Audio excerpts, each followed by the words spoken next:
দীর্ঘ অনেকগুলো বছর একসাথে পেরোনোর পর সেই দিনটা এসেই পড়ে, যেটার জন্য আমাদের অপেক্ষা তো ছিলই, কিন্তু আসার পর যেটা আসে সেটা হলো দুঃখ।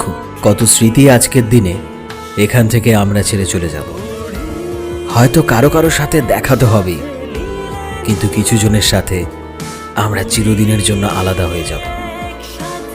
সেই আমাদের মাঠটা, যেখানে টিফিন পিরিয়ডে বা স্কুল ছুটির পর কত খেলাধুলা, সেই আমাদের ক্লাসরুমগুলো, সেই সকাল সকাল লাইনে দাঁড়িয়ে প্রার্থনা করা, স্কুলের কত সব স্মৃতি, সব কিছু আজ হারিয়ে যাচ্ছে না আমাদের থেকে। মনে হচ্ছে সেই সব মুহূর্তগুলোকে আজ থামিয়ে দিই। যখনই চাইব সেই মুহূর্তগুলোতে হারিয়ে যেতে পারব। কোভিডের কারণেও আমাদের স্মৃতি অস্পষ্ট থেকে গিয়েছিল, যার কারণে আমরা বুঝতেই পারলাম না কখন সেই ক্লাস 10 থেকে 12-এর শেষ দিন এসে গেল।